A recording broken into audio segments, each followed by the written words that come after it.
Around 1:10 a.m. on February 24th, two Chinese citizens in their 40s broke into a pagoda storing ashes at a temple in Jeju City, South Korea, and stole 6 urns.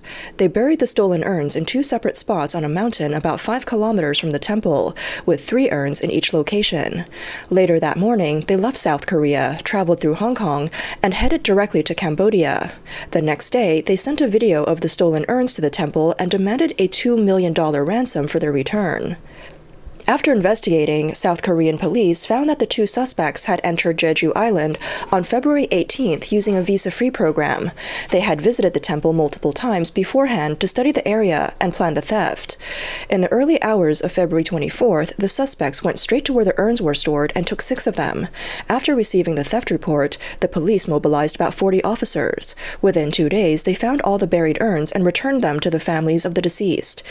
The police have now issued arrest warrants for the 2 suspects on charges of special theft and the unlawful possession of human remains, and have requested help from Interpol to track them down.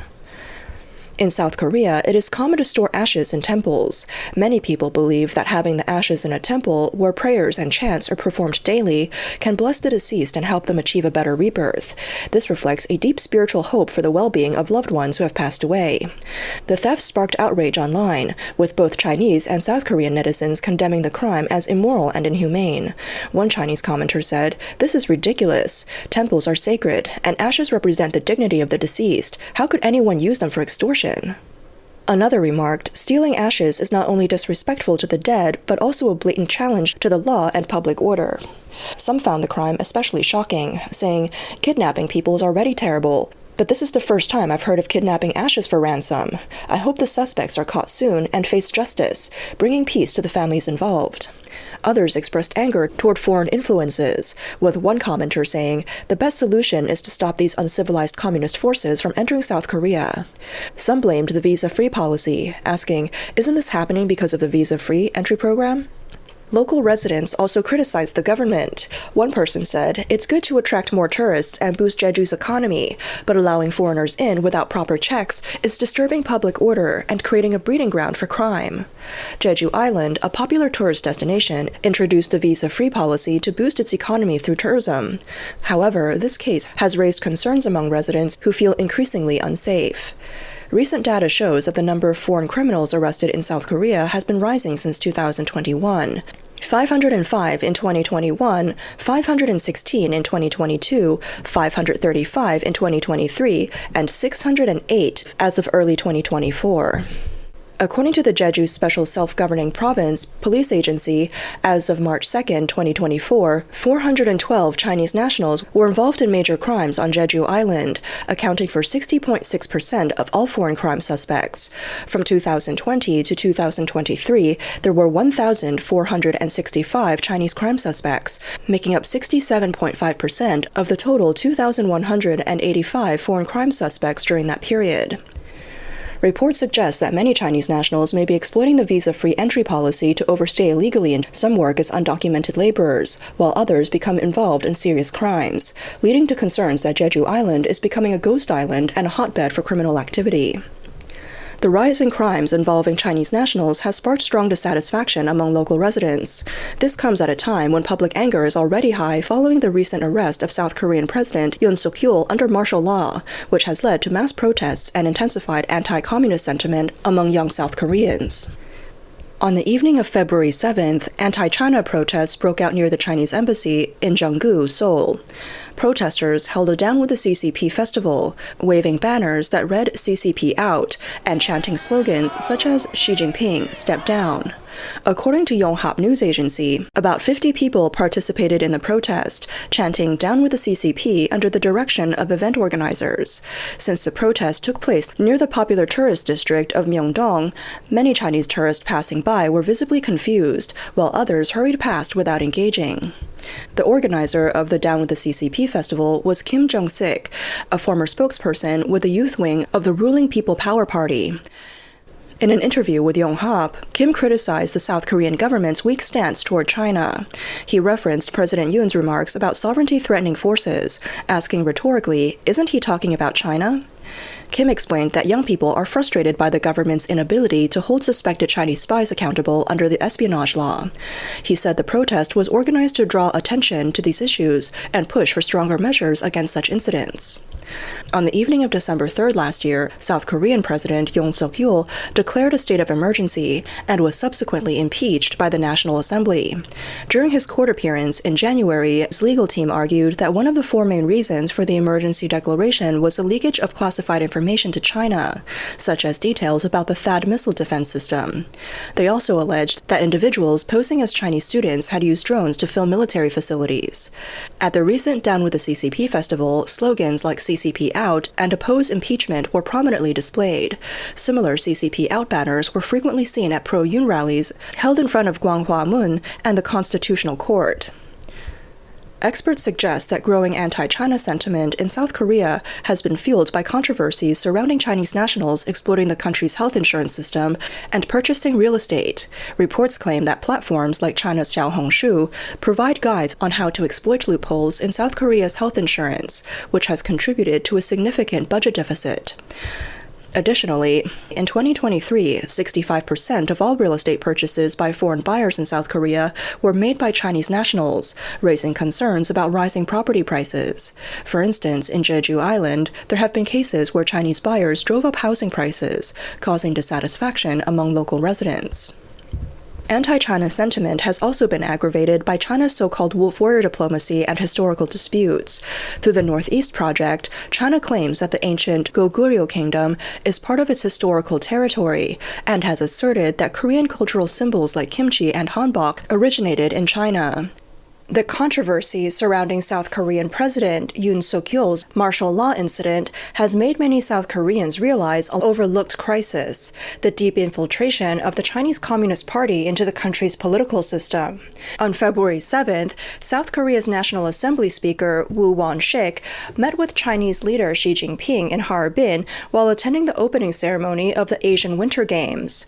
According to South Korean media, they had an in-depth discussion on issues of mutual concern. This was the first meeting between a South Korean National Assembly speaker and a Chinese leader since December 2014. It was also the first formal dialogue between a senior South Korean official and Xi Jinping since the brief martial law incident in December.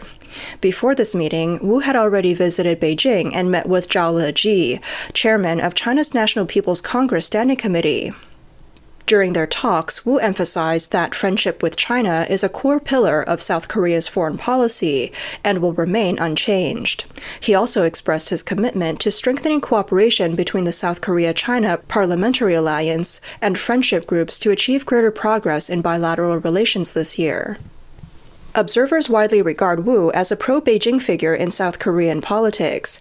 In July last year, he participated in the launch ceremony of the 22nd South Korea-China Parliamentary Alliance.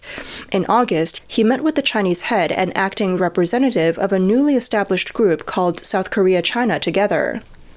During his visit to China, Wu received high-level hospitality from Chinese authorities, further highlighting his close ties with Beijing. In June 2023, when China launched an anti-Japan propaganda campaign over Japan's discharge of treated nuclear wastewater, Wu aligned with Beijing's stance by staging a hunger strike in protest against Japan. In contrast, when President Yoon ordered the resumption of loudspeaker broadcasts against North Korea along the border in early 2024 as a countermeasure, Wu, in his capacity as speaker, called for the broadcast to be suspended, drawing attention to his stance. Some political analysts believe that Wu's visit to Beijing and his statements at the time are particularly significant. His trip came amid heated political battles in South Korea over President Yoon's impeachment, with deep divisions among political parties and the public. The National Assembly plays a crucial role in this power struggle. Since taking office, Yoon has shifted away from the pro-China and pro-North Korea policies of his predecessor, Moon Jae-in, and has instead pursued a pro-U.S. strategy while distancing South Korea from China. He has worked to mend ties with Japan and strengthened military cooperation with the U.S. and Japan, forming a strong trilateral alliance in East Asia. This has significantly countered China's strategic influence in the region. However, due to the influence of leftist ideologies and China's tactics of deception, coercion, and inducement, left-wing parties dominate South Korea's National Assembly. As a president facing an opposition-controlled legislature, Yoon has repeatedly encountered resistance from left-wing forces and pro-China factions, with Woo playing a key role as speaker. On December 3rd, Yoon declared martial law. That same night, Woo reportedly climbed over a fence to enter the National Assembly building and led lawmakers in passing a resolution declaring the martial law order illegal and repealing it. On December 11th, he launched an investigation into the incident. 3 days later, Yoon was formally impeached. On January 19th, he was arrested on charges of leading an attempted insurrection. As of February 11th, the impeachment trial had reached its 7th round of debates. During the proceedings, President Yoon Suk-yeol's defense lawyers questioned National Security Advisor Shin Won-sik and other witnesses about alleged Chinese interference in South Korea's elections. The lawyers raised concerns about several issues: China's use of fake news to conduct cognitive warfare, public opinion manipulation, and cyber warfare to influence foreign elections, financial support from Chinese businesses, individuals, and Chinese students in South Korea for pro-Beijing politicians, as well as various ways China has intervened in South Korean politics, including attempts to sway elections and other national affairs. Regarding Yoon's decision to impose martial law, his legal team had issued a detailed statement on January 22nd. They argued that the opposition Democratic Party, which controls the National Assembly, had repeatedly pushed impeachment motions against government officials and cut government budgets to paralyze national operations. They also pointed to hybrid warfare from authoritarian regimes like China and North Korea against the West and warned that vulnerabilities in South Korea's election management system could create opportunities for Chinese interference. The statement also highlighted national security risks, such as leaks of classified information about the THAAD missiles defense system and military intelligence officers' identities to China. It noted cases of Chinese individuals claiming to be students using drones to film South Korean military facilities. However, due to opposition from the Democratic Party, these issues were not properly addressed or penalized. In recent years, beyond political infiltration, Chinese capital has also flooded South Korea's market, disrupting business order and harming domestic industries. In the past, Chinese investors weakened South Korean companies by directly acquiring manufacturing firms. Now they have shifted to more covert takeovers through private equity funds, posing an even greater long-term threat to South Korean businesses. A report by South Korean media outlet Daily on March 4th analyzed China's infiltration strategies. One major case dates back to 2004 when Shanghai Automotive Group acquired SsangYong Motor as it faced bankruptcy. Over the next 4 years, Shanghai Auto obtained Sang core SUV technology, breaking its long-standing reliance on joint ventures. In 2007, it launched the Roe brand, which closely assembled SsangYong's Chiron SUV and quickly gained market traction. By 2008, Shanghai Auto declared bankruptcy and exited South Korea, leaving behind massive layoffs. A similar situation later occurred with Kumho Tire. In 2018, China's Double Star Group acquired Kumho Tire, raising suspicions that its primary goal was to steal technology rather than build a long-term business. Since then, Kumho has struggled due to reduced investment and worsening operations. Many in South Korea have criticized Double Star's irresponsible approach, fearing that the company may eventually abandon Kumho after reaping short-term gains. Unlike past direct acquisitions of manufacturers, Chinese investors now rely on private equity funds for indirect influence. For example, global private equity firm Affinity Equity Partners recently attempted to acquire Lot Rental, a top South Korean car rental company. Affinity already controls SK Rent-A-Car, and if it acquires Lot Rental, it could dominate the market. Observers worry that this could pave the way for Chinese electric vehicle manufacturers to expand into South Korea. Another case involves Hong Kong-based private equity firm MBK Partners, which plans to acquire Korea Zinc, a major non-metal producer. Although MBK has a diversified investor base, over 5% of its funding comes from Chinese capital.